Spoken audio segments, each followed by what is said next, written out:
सुनो नाज़रीन, प्रोग्राम जवाब खपे सां गॾु मां आहियां इम्तियाज़ मीर, आर्मी चीफ मोहतरम जनाब जनरल कमर जावेद बाजवा साहब तमामु बहितरीन तकरीर जे अंदरि अहिड़ा पॉइंट्स रेज़ कया आहिनि जेके सियासी जमातूं बि चाहिनि थियूं, अवाम बि चाहे थी त इहा न थियणु घुरिजे।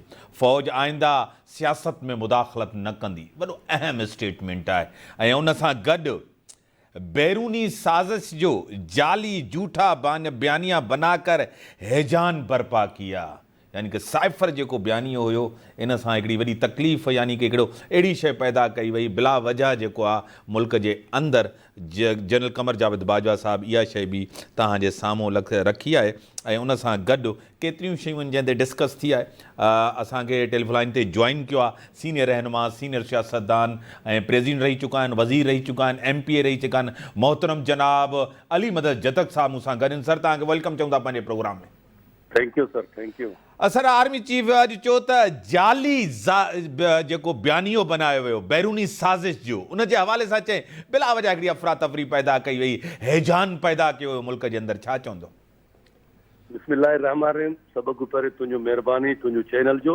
ॻाल्हि इहो त असां पाकिस्तान पीपल्स पार्टी जे क़ाइदीन अवल ॾींहं को इहो पंहिंजे स्पीचर में ऐं प्रेस कॉन्फ्रेंस में चवनि पिया कि हिकिड़ो कूड़ो बहानिया बणाए करे अवाम खे वरगाइण जो कोशिश करे पियो, जंहिंखे अॼु चीफ ऑफ आर्मी स्टाफ खुले अल्फाज़ सां रद्द कयो कि अगरि ॿाहिरि जो को साज़िश हुजे हा त असां ईअं न वेठो आहे। ठीकु आहे। Chief of army staff Bajwa साहिब पंहिंजो जेको टेनवर हो तमामु बहितरीन तरीक़े सां गुज़ारियो ऐं मुल्क जे मुफ़ाद में हे मुल्क आहे त असां आहियूं, मगर अॼु चीफ ऑफ आर्मी स्टाफ बिल्कुलु इमरान खान जो बयानिया खे बिल्कुलु रिजेक्ट कयो ऐं अवाम खे ख़बर पियो हिकिड़ो कूड़ो, हिकिड़ो इक़्तिदार को हटी करे चरियो थियण जो हिकिड़ो बयानिया चए पियो, अॼु उनखे खुले अल्फाज़ सां चीफ ऑफ आर्मी स्टाफ रद्द कयो।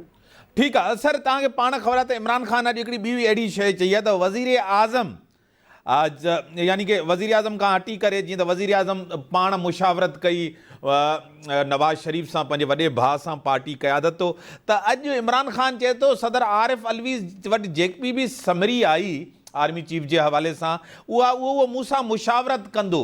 हाणे इमरान खान सां बि सदर वरी मुशावरत कंदो, बस इन ते छा चवंदो? ॻाल्हि इहो आहे कि अगरि शहबाज शरीफ़ ॾिस न, हो हिकिड़ो सियासी वज़ीर आज़म आहे, वो बिल्कुलु पंहिंजो भाउ सां मुशावरत करे सघे थो, मगर प्रेसिडेंट ऑफ पाकिस्तान वो कॾहिं बि इमरान खान जे अंडर न आहे। वो प्रेसिडेंट ऑफ पाकिस्तान आहे, हो उनखे जीअं हितां अप्रूवल थींदो, रिकमेंडेशन वज़ीर आज़म को वेंदो, वो कानून में लिखल आहे, उनखे अहिड़े तरीक़े सां करणो। इमरान खान पंहिंजो कद वधाइण जे करे इमरान खान अवाम में पाण खे रखण जे लाइ इहो अॼु हिकिड़ो सियासी बयान ॾिनो आहे। बहरहाल अहिड़ो कोई ॻाल्हि न आहे। अॼु सर वज़ारत दाख़िला बि इहा ॻाल्हि चई त PTI जे लॉन्ग मार्च ते ख़ुदकुश हमलो थी सघे थो। इहो त ज़ाहिर आहे सिक्योरिटी इदारनि जो को रिपोर्ट आयो हूंदो ऐं वज़ीर दाख़िला आहे, उनखे हर शइ जो ख़बर आहे। हो अहिड़ो पंहिंजी स्पीचनि में इदारनि ते तनक़ीद कयो आहे, मुल्क जे इदारनि जे सरबराहनि ते तनक़ीद कयो आहे। सुभाणे जेको ॿिया मुल्कनि जेका मुल्क दुश्मन अनासिर आहिनि उहो इन शइ को फ़ाइदो वठी करे कुझु बि करे सघनि था, त हे त वज़ीर दाख़िला जो ज़िम्मेदारी आहे कि इहो हिनखे चवे ऐं फुल सिक्योरिटी ॾे और हिनखे बिल्कुलु रोके छॾे। सुभाणे ख़ुदा न ख़ासि अहिड़ो को मामिलो थिए त वरी हिन मर्कज़ी हुकूमत ते न हणनि। सर, तव्हांखे पाण ख़बर आहे त तव्हांजी हुकूमत अचण सां माण्हू तमामु तकलीफ़ में आहे, माण्हू तमामु ॾुखा, फ्लड आयो बलूचिस्तान सिंध तमामु सभ खां वधीक जेको आहे हिट थियो आहे, सभ खां वधीक उन में नुक़सानु थियो आहे, महांगाई आहे, बेरोज़गारी आहे, इहे 7-8 महीना अवाम जे लाइ बि ॾुखिया आहिनि। तव्हां सुभाणे अवाम में वेंदव वोट वठण जे लाइ, त माण्हू त ज़रूरु तव्हांजो एहसास वोट जे ज़रिए कंदा।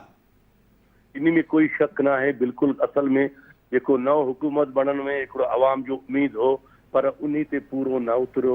वजह इहो आहे कि जेको IMF सां इमरान खान मुआहिदो कयो हो, असां अॼु सभु उन जो हो भुगतऊं था। अॼु इमरान खान नथो चाहे कि पाकिस्तान में मैशियत ठीकु थिए।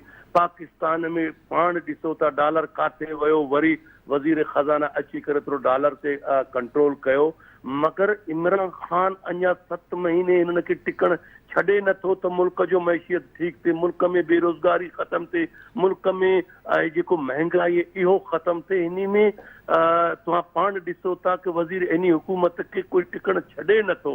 कॾहिं हे इशू आहे, कॾहिं टिडी दिल जो इशू आहे, कॾहिं करोना जो इशू आहे, कॾहिं पंहिंजो सैलाब जो इशू आहे, कॾहिं इमरान ख़ान जो इशू आहे। इनखे छॾनि ई नथा त हे हुकूमत करे छा। बिल्कुलु हाणे इलेक्शन अचण वारो आहे, अवाम वटि असां वेंदासीं, अवाम त सुवाल कंदो, पर इन जो असां ज़िम्मेदार न आहियूं।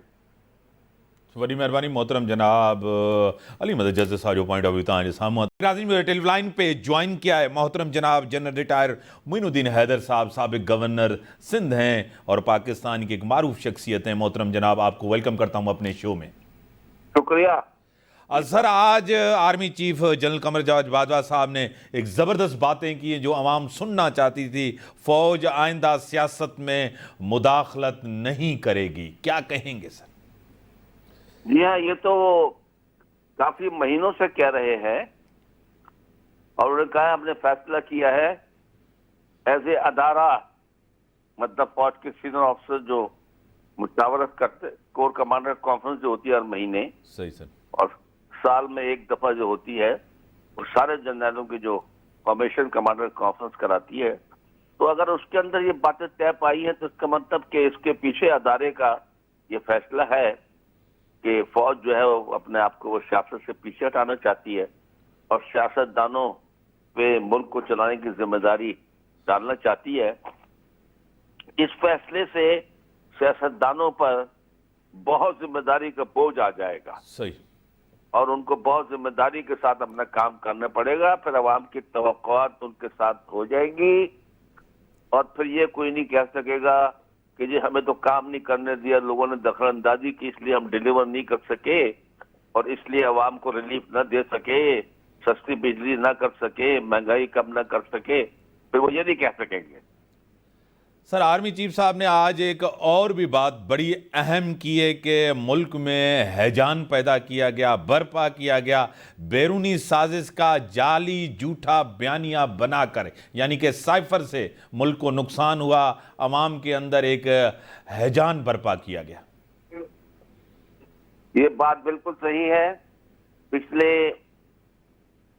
6-8 महीने से मुल्क में हैजान ही बर्पा है और जिस तरह एक अवाम को कोई स्टेबल गवर्नमेंट जो है वो नजर नहीं आ रही है, क्योंकि सियासी इस्तेकाम नजर नहीं आ रहा है तो माशी इस्तेकाम भी नहीं हो पा रहा है और हमारी मईशत स्लाइड डाउन कर रही है। सही, तो कोई शक की बात नहीं। नॉन इश्यूज को वो और बहुत उछाला जाता है, कभी साजिश है तो कभी बाहर के इंटरफेरेंस है, कभी मुदाखलत है और कभी जो है कि वो अमेरिका की दखल अंदाजी है और इस किस्म की फिर ये आर्मी चीफ की जो खुद अपॉइंटमेंट है, इसके ऊपर मैंने तो जिंदगी में इतना बड़ा हैजान कभी नहीं देखा। सही। सर, दूसरी अहम चीज़ भी आज आर्मी चीफ ने उसको हाईलाइट किया है। तारीखी तौर पर आप और मैं काफ़ी आर्मी के ऊपर या मशरकी पाकिस्तान के ऊपर मूवीज़ बनी, हम साथ होते हैं। उन्होंने कहा है सान्या मशरकी पाकिस्तान फौजी नहीं सियासी नाकामी था, क्या कहेंगे? देखिए, इसके ऊपर तो किसी दिन में हम उम्मीद करते हैं कि पाकिस्तान में बेलाग किस्म की कोई कमीशन बैठेगा और हर एक पर वो जिम्मेदारी फिक्स करेगा, लेकिन मेरी नजर में इसके सब जिम्मेदार हैं।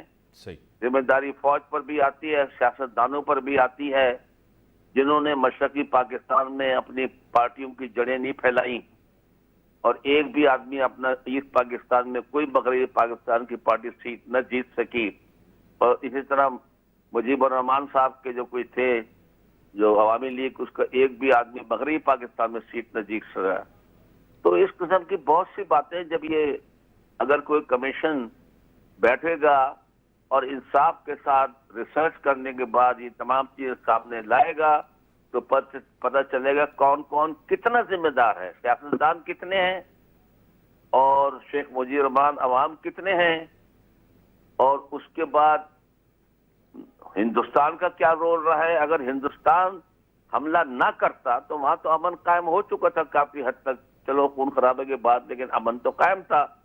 तो बल्कि ज़िमनी इंतखाबात भी कुछ हुए थे تو اگر وہ حملہ نہ کرتا تو پاکستان تو نہ ٹوٹتا کبھی بھی. تو یہ بہت لوگ اس کے ذمہ دار ہیں. سر آپ کو خود پتا ہے کہ ملک کے اندر پولیٹیکل پولرائزیشن ہے. اس کا حل ابھی اپوائنٹمنٹ جو تعیناتی ہونے جا رہی ہیں اس سے یہ پولرائزیشن ختم ہوگی یا الیکشن ہی اس کی پولرائزیشن کا حل ہے؟ دیکھیے صاحب، جس وقت ایک آرمی چیف قمر جاوید باجوہ صاحب موجود تھے، عمران خان صاحب کی حکومت تھی، بہت ساری پارٹیاں اپوزیشن میں تھیں، اس وقت بھی پولرائزیشن تھی. اس وقت بھی پارلیمنٹ کے فلور کے اوپر رولنگ پارٹی میں اپوزیشن پارٹیز میں بات چیت بند تھی. کوئی اشتراک عمل نہیں تھا ملک کی فائدے کے لیے اور ملک کو آگے لے جانے کے لیے، قانون سازی کے لیے. تو اس وقت بھی نہیں تھا. تو یہ تو پارٹیوں میں مطلب کہ ان کو ایک ورکنگ ریلیشن شپ قائم کرنا پڑے گا. ضروری ہے پاکستان کو آگے لے جانے کے لیے کہ آپس میں پولرائزیشن جو ہے ملک کو بہت نقصان پہنچائے گی. بڑی مہربانی محترم جناب جنرل ریٹائر معین الدین حیدر صاحب کا پوائنٹ آف ویو آپ کی طرف آ گیا اور آپ نے سنا اس کو کہ ایک پولرائزیشن ختم ہونی چاہیے.